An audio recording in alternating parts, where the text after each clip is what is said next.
Pelajari tentang 4 tipe kepribadian utama dan cara berkomunikasi secara efektif dengan masing-masing tipe kepribadian tersebut.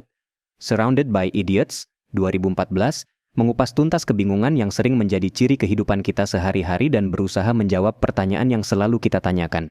Apa yang mereka pikirkan? Apakah mereka memang bodoh?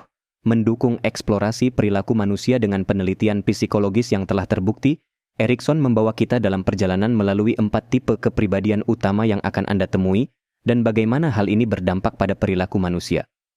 Setelah Anda memahami psikologi di baliknya, Erikson menyatakan bahwa Anda akan dapat berkomunikasi dengan lebih efektif dan menghindari frustrasi.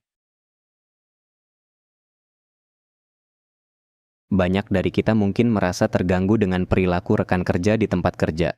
Namun, mungkin ini lebih tentang persepsi dan perbedaan kepribadian. Menurut Erikson, tipe kepribadian dapat dibagi menjadi dominan atau merah, inspiratif atau kuning, stabil atau hijau, dan analitis atau biru. Setiap tipe memiliki ciri khas dan cara mereka berinteraksi dengan orang lain. Misalnya, orang dengan kepribadian dominan atau merah biasanya tegas dan fokus pada tujuan, sementara orang dengan kepribadian inspiratif atau kuning cenderung ramah dan suka mencari kesenangan.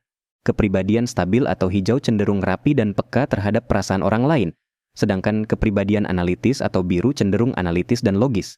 Memahami perbedaan kepribadian ini bisa membantu kita menghargai dan berkomunikasi dengan lebih baik dengan rekan kerja kita. Jadi, sebelum menghakimi mereka, mungkin kita perlu mempertimbangkan perbedaan kepribadian yang mungkin ada di balik perilaku mereka. Kunci dalam membuat presentasi yang efektif adalah mempertimbangkan tipe kepribadian pendengar kamu. Interpretasi yang diberikan oleh setiap individu tentang pesan yang kamu sampaikan dalam presentasi dapat berbeda-beda tergantung pada tipe kepribadian mereka. Oleh karena itu, penting untuk memahami tipe kepribadian ini dalam rangka terhubung dengan audiens kamu dan berhasil dalam komunikasi. Terdapat 2 tipe kepribadian. Yang pertama, yaitu kepribadian merah dan kuning. Klasifikasi tipe kepribadian ini telah ada sejak abad ke-5 SM dan ditemukan oleh filsuf Yunani, Hippocrates. Terdapat beberapa terminologi yang digunakan untuk menggambarkan tipe kepribadian ini. Tipe kepribadian merah, yang juga dikenal sebagai koleris, menggambarkan orang yang memiliki kemauan yang kuat, ambisi, dan kesiapan untuk mengungkapkan pendapat mereka. Mereka cenderung menjadi pribadi yang dominan, siap mengambil alih dan membuat keputusan sulit, bahkan jika keputusan tersebut tidak populer. Contoh tokoh terkenal dengan kepribadian merah adalah Steve Jobs, Margaret Thatcher, dan Barack Obama. Meskipun mereka terkadang sulit, kepribadian merah mempunyai kelebihan dalam menyelesaikan berbagai tugas. Di sisi lain, kepribadian kuning menggambarkan orang yang ceria, baik hati, dan optimis. Mereka selalu mampu melihat sisi positif dalam segala situasi dan memiliki kemampuan untuk mempengaruhi orang lain. Kepribadian kuning adalah orang yang energik dan tidak pernah merasa kesulitan berkomunikasi dengan siapapun. Meskipun mungkin ada yang terganggu dengan sifat mereka yang selalu aktif, namun kualitas baik dari kepribadian kuning adalah mereka selalu melakukan hal-hal dengan sikap positif dan memberikan dukungan kepada orang lain. Dalam rangka membuat presentasi yang efektif, penting untuk mempertimbangkan tipe kepribadian pendengar. Pandangan dan interpretasi yang diberikan oleh pendengar dapat berbeda-beda tergantung pada tipe kepribadian mereka.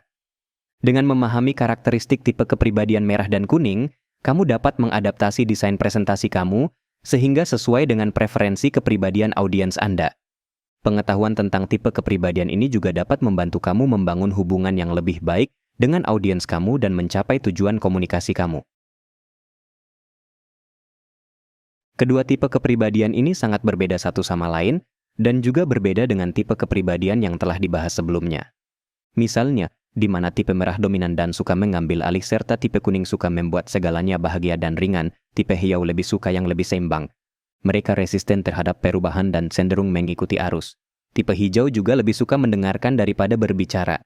Mereka menjadi pemain tim yang ideal, mitra pendukung, dan teman yang penuh perhatian. Sementara itu, tipe biru memiliki beberapa kesamaan dengan tipe hijau, tetapi juga sangat berbeda dengan yang lainnya. Mereka lebih suka lingkungan yang stabil, tetapi memiliki kecenderungan untuk melihat segala sesuatu dari sisi yang lebih pesimis. Orang dengan tipe kepribadian biru cenderung mengalami depresi dan kecemasan. Mereka juga lebih pendiam dan tertutup, jarang memberikan pendapat kecuali diminta secara eksplisit. Meskipun sifat-sifat ini mungkin menyebalkan bagi tipe kepribadian lain, tidak ada satu tipe kepribadian yang lebih baik atau more penting dari yang lain. Untuk meningkatkan pengertian kita tentang setiap tipe kepribadian, kita perlu belajar bagaimana berinteraksi dengan mereka secara efektif. Kita dapat mulai dengan menggunakan representasi visual menggunakan kode warna untuk setiap tipe kepribadian. Dengan cara ini, kita dapat memahami bagaimana tipe kepribadian berbeda ini saling melengkapi satu sama lain. Sebagai contoh, meskipun tipe merah dan biru memiliki pendekatan inti yang berbeda terhadap kehidupan, keduanya berorientasi pada tujuan dan pencapaian. Demikian pula, tipe hijau dan kuning berbeda dalam banyak hal, tetapi cenderung lebih sadar secara sosial dan memprioritaskan hubungan manusia daripada masalah. Setiap individu bukan hanya dapat diringkas dalam satu tipe kepribadian saja. Kita semua adalah campuran dari beberapa kualitas yang berbeda. Misalnya, seseorang dapat memiliki sifat ceria seperti tipe kuning, tetapi juga memiliki sifat dominan seperti tipe merah. Nuansa-nuansa ini membuat kita menjadi diri kita sendiri dan menentukan pekerjaan yang sesuai serta jenis teman dan pasangan yang kita sukai. Selanjutnya, kita akan membahas perpaduan umum dari kepribadian dan bagaimana hal ini mempengaruhi kehidupan kita. Konflik antar kepribadian dapat terjadi ketika orang-orang dengan kepribadian berbeda berinteraksi. Untuk menghindari kesalahpahaman, penting untuk memahami karakteristik setiap kepribadian. Misalnya, orang dengan kepribadian biru yang pendiam mungkin menganggap orang dengan kepribadian kuning yang cerewet sebagai mengganggu atau mencari perhatian. Namun, dari sudut pandang kuning mereka hanya ingin bersikap ramah dan berbagi gagasan. Konflik juga bisa timbul ketika kuning mengharapkan orang lain berkomunikasi seperti mereka tanpa memahami bahwa biru memerlukan waktu dan ruang untuk berbagi pemikirannya. Sama halnya, biru perlu mengakui bahwa kuning memiliki kemampuan komunikasi yang baik.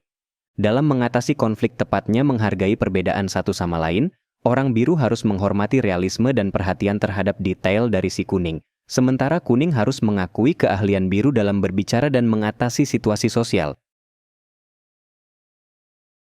Orang pendiam seringkali mendapatkan stereotip negatif, tetapi sebenarnya mereka memiliki kualitas yang unik dan berkontribusi dalam tim dengan baik.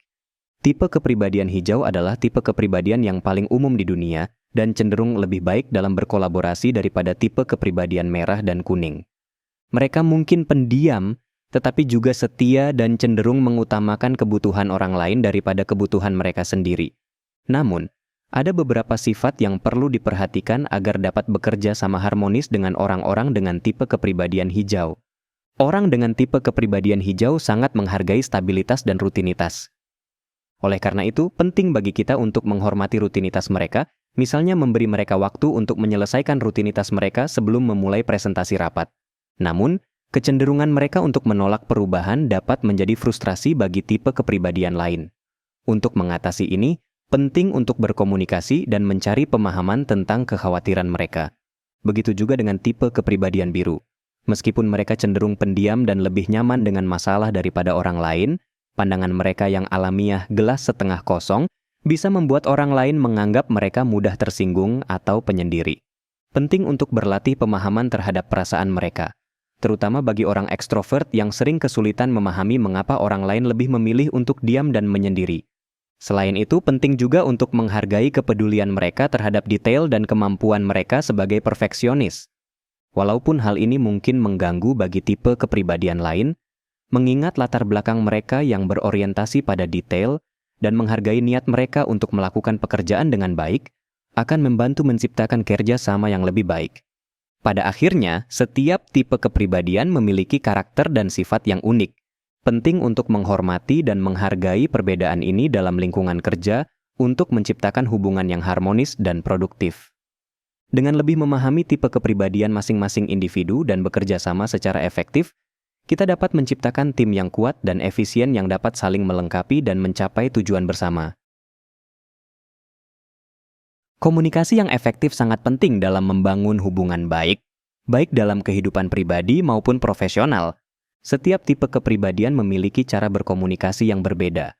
Oleh karena itu, memahami dan mengakomodasi perbedaan ini sangat penting. Dalam situasi sulit seperti memberikan kritik, penting untuk menyampaikan dengan bijaksana sesuai dengan tipe kepribadian orang yang kita hadapi.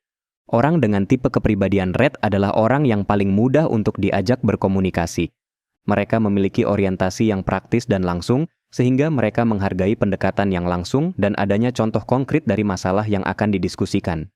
Namun, penting untuk tetap teguh dan tidak membiarkan mereka mengintimidasi kita karena sifat dominan mereka.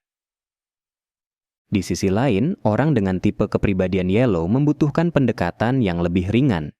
Ketika memberikan kritik, penting untuk menciptakan suasana yang santai dan berusaha untuk mulai dengan lelucon atau obrolan ringan. Orang-orang dengan tipe kepribadian yellow lebih menerima pendekatan yang ceria dan ramah, dan kita harus menghindari pendekatan yang keras. Meskipun red dan yellow memiliki perbedaan dalam cara berkomunikasi, tetapi mereka memiliki persamaan dalam hal perlunya persiapan poin pembicaraan yang spesifik. Red mungkin akan mencoba membatalkan argumen jika tidak dipersenjatai dengan bukti yang kuat, sementara yellow cenderung melenceng dari topik. Oleh karena itu, kita harus mempersiapkan daftar poin pembicaraan yang akan kita gunakan untuk menjaga percakapan tetap berfokus. Terakhir, penting untuk memastikan bahwa kedua belah pihak mendiskusikan dan menyetujui apa yang telah dibahas. Hal ini akan memastikan komunikasi yang jelas dan menghilangkan ruang untuk kesalahpahaman. Jika perlu, kita dapat menulis kesepakatan yang telah dicapai, terutama jika melibatkan perubahan besar pada proyek atau kebijakan, untuk membantu orang dengan tipe kepribadian yellow yang cenderung pelupa. Ketika kita melihat orang-orang di sekitar kita, kita seringkali berpikir bahwa mereka bodoh. Namun, sebenarnya ini hanya karena kita tidak memahami tipe kepribadian mereka dengan baik. Erikson menunjukkan bahwa jika kita menghabiskan waktu untuk memahami cara orang lain berkomunikasi dan memproses informasi, kita bisa menghindari kesalahan persepsi ini dan meningkatkan komunikasi kita. Langkah pertama adalah mengenali 4 tipe kepribadian utama yang diberi warna berbeda dan sifat-sifat yang dimiliki oleh masing-masing tipe. Kepribadian merah adalah orang yang dominan dan ambisius, sementara kuning adalah orang yang ceria, cerewet, dan positif. Orang dengan kepribadian hijau cenderung pendiam, analitis, dan mengutamakan stabilitas.